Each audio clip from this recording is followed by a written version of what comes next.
एक देश एक चुनाव के लिए जेपी का गठन, लोकसभा से 21 और राज्यसभा से 12 सदस्य। शीतकालीन सत्र के आखिरी दिन भी लोकसभा में जबरदस्त हंगामा। सदन शुरू होते ही विपक्ष ने काटा बवाल। हंगामे के बाद कार्रवाई अनिश्चितकाल तक के लिए स्थगित। राज्यसभा की कार्रवाई भी अनिश्चितकाल के लिए स्थगित। आखिरी दिन भी सदन में हुआ भारी हंगामा। स्पीकर की टी पार्टी का विपक्ष ने किया बहिष्कार। सत्र के समापन पर लोकसभा अध्यक्ष सभी दलों के नेता को शिष्टाचार के लिए मुलाकात के लिए बुलाते हैं। दिल्ली के विजय चौक पर इंडी गठबंधन के नेताओं का प्रदर्शन। अंबेडकर मुद्दे को लेकर जताया विरोध। इंडी गठबंधन के प्रदर्शन में प्रियंका गांधी भी शामिल। राहुल गांधी के खिलाफ हुई एफआईआर का किया विरोध। इंडिया गठबंधन के नेताओं ने विजय चौक से संसद परिसर तक मार्च निकाला। अमित शाह के इस्तीफे की मांग की। संसद परिसर में एनडीए सांसदों का विरोध प्रदर्शन। कांग्रेस पर अंबेडकर का अपमान करने का लगाया आरोप। बीजेपी सांसद अपराजिता ने प्रियंका गांधी को 1984 लिखा हुआ बैग दिया। बोली, कांग्रेस को याद दिलाना होगा कि वे संविधान और अंबेडकर विरोधी रहे हैं। राहुल गांधी के खिलाफ दर्ज हुई एफआईआर पर बोले केंद्रीय मंत्री गिरिराज सिंह, राहुल गांधी ने देश की राजनीति में अराजकता और झूठ फैलाया। केंद्रीय मंत्री रिजिजू बोले, राहुल गांधी ने सांसदों के साथ धक्का मुक्की की, उन्हें देश से माफी मांगनी चाहिए। रिजिजू बोले, हाथापाई का अधिकार किसी को नहीं, संसद की गरिमा जरूरी, कांग्रेस को खुद माफी मांगनी चाहिए। बीजेपी को लेकर बोली प्रियंका गांधी, बीजेपी हताश हो चुकी है, इसीलिए उन्होंने राहुल गांधी पर झूठी एफआईआर दर्ज कराई। देश जानता है कि राहुल किसी को धक्का नहीं दे सकते। प्रियंका गांधी बोली, असली मुद्दों से ध्यान भटकाना चाहती है बीजेपी, ये सरकार अडानी पर चर्चा से डरती है। राहुल गांधी पर हुई एफआईआर पर बोले कांग्रेस नेता प्रमोद तिवारी, बीजेपी की फांसीवादी विचारधारा सामने आई। शिवराज सिंह चौहान ने कांग्रेस पर साधा निशाना। बोले, कांग्रेस ने लोकतंत्र का गला घोटा, ये कांग्रेस के डीएनए में है। राहुल गांधी कांग्रेस की परंपरा आगे बढ़ा रहे हैं। राहुल गांधी पर एफआईआर को लेकर बोले अखिलेश यादव, बीजेपी के पास ध्यान भटकाने के लिए बहुत सारे तरीके और मॉडल हैं। अमित शाह को लेकर बोले सपा प्रमुख अखिलेश यादव, अमित शाह को अपनी गलती स्वीकार करनी चाहिए और माफी मांगनी चाहिए। बीजेपी के लोग असंवैधानिक काम करते हैं। बीजेपी को लेकर बोली सपा सांसद डिंपल यादव, बीजेपी ने संविधान और अंबेडकर का अपमान किया, बीजेपी को धक्का मुक्की के लिए माफी मांगनी चाहिए। राहुल गांधी को लेकर डिंपल यादव का बड़ा बयान। बोली, मैं नहीं मान सकती कि राहुल धक्का मुक्की कर सकते हैं। अमित शाह के बयान पर बोली मायावती, अमित शाह को अपना बयान वापस लेना चाहिए और माफी मांगनी चाहिए। शिवसेना उद्धव गुट की नेता प्रियंका चतुर्वेदी बोली, राहुल गांधी पर एफआईआर गृह मंत्री से दोष हटाने के लिए एक भ्रामक रणनीति, अमित शाह को देश से माफी मांगनी चाहिए। धक्का मुक्की कांड में घायल हुए दोनों बीजेपी सांसदों की हालत स्थिर। मेडिकल रिपोर्ट के मुताबिक दोनों सांसद ठीक, आरएमएल अस्पताल में चल रहा है इलाज। दिल्ली के आरएमएल अस्पताल पहुंचे केंद्रीय मंत्री शिवराज सिंह चौहान, प्रताप सारंगी और मुकेश राजपूत से मुलाकात, हालचाल जाना। घायल बीजेपी सांसदों को लेकर रिजिजू ने कहा, दोनों सांसद अभी ठीक हैं, दोनों की हालत स्थिर है। प्रदर्शन को लेकर लोकसभा अध्यक्ष ओम बिरला ने सांसदों को दी चेतावनी। कहा, नियमों का सख्ती से पालन करें, किसी भी गेट पर प्रोटेस्ट ना करें, उल्लंघन करने पर होगी कार्रवाई। नागपुर में विधानसभा की सीढ़ियों पर एमवीए का प्रोटेस्ट, बीजेपी के खिलाफ की नारेबाजी। बीजेपी कार्यकर्ताओं पर मुंबई में कांग्रेस दफ्तर में तोड़फोड़ करने का आरोप। पटभड़ी हिंसा मामले में न्यायिक जांच के आदेश, सीएम देवेंद्र फडणवीस दे दिए निर्देश। हरियाणा के पूर्व मुख्यमंत्री ओम प्रकाश चौटाला का निधन, गुरुग्राम स्थित आवास पर 89 साल की उम्र में ली अंतिम सांस। जयपुर में डीपीएस स्कूल के पास पेट्रोल पंप पर ब्लास्ट, एलपीजी टैंकर फटा, 40 गाड़ियों में लगी आग, अजमेर हाईवे पर लगा लंबा जाम। आग की चपेट में आने से कई लोगों की मौत, करीब 2 दर्जन लोग घायल, अस्पताल में इलाज जारी। बस से हुई टक्कर के बाद एलपीजी टैंकर में हुआ था धमाका। घटनास्थल पर पहुंचे सीएम भजनलाल शर्मा, मौजूदा स्थिति का जायजा लिया। डिप्टी सीएम प्रेमचंद्र बैरवा भी रहे मौजूद। सीएम भजनलाल बोले, हादसा बहुत दर्दनाक, घटना की जांच कराएंगे, पीड़ित परिवारों की हर संभव मदद करेंगे। गृह मंत्री अमित शाह ने राजस्थान सीएम भजनलाल से फोन कर बातचीत की, जयपुर हादसे की जानकारी ली। सीएम भजनलाल ने एसएमएस अस्पताल पहुंचकर घायलों से की मुलाकात, अस्पताल प्रशासन को उचित देखभाल के निर्देश दिए। जयपुर हादसे पर डिप्टी सीएम प्रेमचंद्र बैरवा ने भी दुख जताया। बोले, हादसा दर्दनाक, सीएम के साथ घटनास्थल पर पहुंचकर स्थिति का जायजा लिया।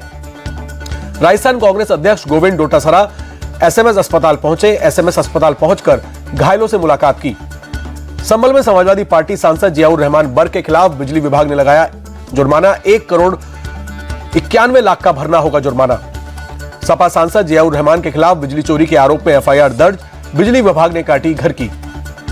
संभल की तरह अब बरेली में 250 साल पुराने मंदिर पर कब्जे का मामला सामने आया। बरेली किला के कटगर मोहल्ले में गंगा महारानी मंदिर पर कब्जे का आरोप। यूपी के अलीगढ़ में दिल्ली गेट के सराय मियां में एक और मंदिर मिला। गुरुवार की शाम को पुलिस की मौजूदगी में खुलवाया गया मंदिर का दरवाजा। हिंदू संगठनों ने मंदिर पर अवैध कब्जे का लगाया आरोप। बीजेपी नेता शकुंतला भारती के मुताबिक 100 साल पुराना है मंदिर, डर की वजह से हिंदुओं ने किया पलायन। मथुरा के श्री बांके बिहारी मंदिर के भक्तों से अपील, पारंपरिक भारतीय पोशाक में ही मंदिर परिसर में करे प्रवेश। यूपी के सीतापुर में मुस्लिम युवक ने घर वापसी करते हुए सनातन धर्म किया कबूल, फखरुद्दीन से फतेह बहादुर सिंह रखा अपना नाम। सम प्रमुख मोहन भागवत ने मंदिर मस्जिद विवाद पर चिंता जताई। पुणे में एक कार्यक्रम में बोले, हर दिन मंदिर मस्जिद विवाद उठाना ठीक नहीं, कुछ लोग सोचते हैं वे ऐसा करके हिंदुओं के नेता बन जाएंगे। भागवत बोले, ये देश संविधान से चलता है, आधिपत्य के दिन चले गए, हर दिन एक नया विवाद खड़ा करना ये ठीक नहीं। महाराष्ट्र के रायगढ़ में एक दर्दनाक सड़क हादसा, तामिनी घाट पर टर्न लेते वक्त अनियंत्रित होकर गड्ढे में गिरी बस, 5 की मौत, 27 लोग घायल। दिल्ली में नहीं थम रहा स्कूलों को धमकी देने का सिलसिला। द्वारका सेक्टर 23 के डीपीएस स्कूल को आज बम से उड़ाने की धमकी मिली। दमकल विभाग और पुलिस की टीम ने स्कूल पहुंचकर सर्च ऑपरेशन चलाया। अब ऑनलाइन क्लास के लिए जरिए होगी पढ़ाई। जम्मू कश्मीर के श्रीनगर में एक सिल्क फैक्ट्री में लगी भीषण आग, हादसे में बड़े पैमाने पर नुकसान की आशंका। मिर्जापुर के मणिहान इलाके में 25,000 के इनामी गौ तस्कर की पुलिस से मुठभेड़, पैर में गोली लगने से तस्कर घायल, पुलिस ने किया गिरफ्तार। डीएनडी पर टोल टैक्स को लेकर सुप्रीम कोर्ट का बड़ा फैसला, नोएडा और दिल्ली को जोड़ने वाले डीएनडी पुल पर नहीं लगेगा टोल।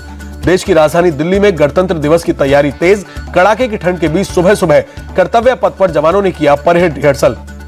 तापमान में भारी गिरावट से दिल्ली में शीतलहर, कई इलाकों में धुंध के साथ कोहरे का डबल अटैक, विजिबिलिटी हुई बेहद कम। दिल्ली के इंडिया गेट इलाके में सुबह सुबह छाया घना कोहरा, विजिबिलिटी हुई बेहद कम, तापमान में भारी गिरावट। शीतलहर की चपेट में दिल्ली एनसीआर, ठंड से बचने के लिए अलाव का सहारा ले रहे हैं लोग। यूपी के प्रयागराज में भी शीतलहर जारी, ठंड से बचाव के लिए अलाव का सहारा ले रहे हैं लोग। वाराणसी में भी कड़ाके की ठंड, तापमान में भारी गिरावट, कई इलाकों में छाया घना कोहरा। यूपी के मथुरा में तापमान गिरावट से ठंड बढ़ी, सुबह सुबह कई जगहों पर दिखा घना कोहरा, विजिबिलिटी हुई कम। यूपी के संभल में कड़ाके की ठंड, सुबह सुबह आसमान में छाया घना कोहरा, विजिबिलिटी हुई कम। जम्मू कश्मीर के श्रीनगर में जमा देने वाली ठंड शून्य के पास पहुंचा, तापमान न्यूनतम तापमान -6 डिग्री सेल्सियस। पीएम मोदी पहुंचे केंद्रीय मंत्री जॉर्ज कुरियन के घर, क्रिसमस से 6 दिन पहले किया क्रिसमस सेलिब्रेट। अयोध्या के हनुमानगढ़ी मंदिर पहुंचे सीएम योगी, पूजा अर्चना कर लिया आशीर्वाद। प्रयागराज में जोर शोर से चल रही है महाकुंभ की तैयारियां, संगम से सामने आई ड्रोन की वीडियो। भारतीय वुमेन्स टीम ने तीसरे टी20 मुकाबले में वेस्टइंडीज को 60 रन से हराया, 3 मैचों की सीरीज पर 2-1 से किया कब्जा। तीसरे टी20 मुकाबले में ऋचा घोष और स्मृति मंधाना से जड़ी 50, ऋचा घोष ने 54 और स्मृति मंधाना ने 77 रन की पारी खेली। स्मृति मंधाना ने टी20 सीरीज में सबसे ज्यादा रन बनाने वाली भारतीय वुमेन्स क्रिकेटर बनी। लगातार 3 मैचों में अर्धशतकीय पारी खेलने के लिए प्लेयर ऑफ द सीरीज का अवार्ड मिला। भारतीय बल्लेबाज स्मृति मंधाना महिला टी20 अंतर्राष्ट्रीय में एक कैलेंडर वर्ष में सबसे ज्यादा रन बनाने वाली बल्लेबाज बनी। 23 मुकाबलों में 763 रन बनाए। आर अश्विन के चेन्नई पहुंचने पर ढोल बजाकर जोरदार स्वागत हुआ, माता पिता ने गले लगाया, परिवार के लोग भावुक हुए। चेन्नई एयरपोर्ट पर अश्विन के स्वागत में उमड़ा फैंस का हुजूम, फोटो खिंचवाने के लिए अश्विन से इनकार किया। घर पहुंचने के बाद आर अश्विन ने रिटायरमेंट पर बयान दिया, कहा संन्यास को लेकर चीजें एकदम साफ थी, अब आईपीएल के अगले सीजन में चेन्नई सुपर किंग्स के लिए खेलूंगा। अश्विन के संन्यास से पूर्व भारतीय कप्तान कपिल देव हैरान, कहा अगर मैं होता तो अश्विन को जाने नहीं देता, अश्विन की विदाई इज्जत और खुशी के साथ करता। कपिल देव बोले अगली पीढ़ी हमेशा पिछली से बेहतर होनी चाहिए, अगर ऐसा नहीं हुआ तो आगे बढ़ना मुश्किल, अश्विन के जाने से मुझे बहुत दुख। चौथे टेस्ट के लिए टीम इंडिया मेलबर्न पहुंची, 26 दिसंबर से बॉक्सिंग डे टेस्ट मैच खेला जाएगा। मेलबर्न में टीम इंडिया का 6 दिन का प्रैक्टिस सेशन, बीसीसीआई मैनेजमेंट ने टीम के लिए रखा सिमुलेशन मैच, आपस में टीम बनाकर मैच खेलेंगे भारतीय खिलाड़ी। मेलबर्न में एयरपोर्ट पर विराट कोहली की महिला पत्रकार से बहस, परिवार की तस्वीर खींचने को लेकर नाराज हुए कोहली। ऑस्ट्रेलियाई तेज गेंदबाज जोश हेजलवुड ने अपनी चोट पर दिया अपडेट, कहा मेरी चोट काफी कैजुअल, जल्द फिट होने की उम्मीद, श्रीलंका सीरीज से पहले फिट हो जाऊंगा। जोश हेजलवुड बोले चोट को लेकर कोई रिस्क नहीं ले सकता, चोट पर मैनेजमेंट की पूरी नजर। ब्रिस्बेन टेस्ट के दौरान हेजलवुड की पिंडली में आ गया था खिंचाव। पाकिस्तान के खिलाफ दूसरे और तीसरे वनडे के लिए केशव महाराज की जगह बियॉन्ड फोर्टून को टीम में जगह, रिहैब के लिए डरबन लौटेंगे केशव महाराज। अफगानिस्तान ने जिम्बाब्वे को दूसरे वनडे में 232 रन से हराया। बल्लेबाज सेदी कुल्ला अटल ने खेली 104 रनों की आतिशी पारी, वनडे करियर का पहला शतक जड़ा। जिम्बाब्वे ने अफगानिस्तान के खिलाफ टेस्ट सीरीज के लिए टीम की घोषणा की, 7 अनकैप्ड खिलाड़ियों को टीम में मिली जगह। चैंपियंस ट्रॉफी पर आईसीसी ने दी बड़ी जानकारी, भारत पाकिस्तान के मैच न्यूट्रल वेन्यू पर होंगे। भारत पाकिस्तान की टीमें किसी भी आईसीसी टूर्नामेंट में एक दूसरे के देश के दौरे पर नहीं जाएंगी। दोनों देशों के बीच हाइब्रिड नियम 2024-2027 तक लागू रहेगा। चैंपियंस ट्रॉफी का आयोजन अगले साल फरवरी और मार्च में होना है। जल्द ही चैंपियंस ट्रॉफी के लिए शेड्यूल का ऐलान होगा। वानखेड़े स्टेडियम के 50 साल पूरे होने पर कार्यक्रम होगा। मुंबई में क्रिकेट एसोसिएशन ने किया ऐलान।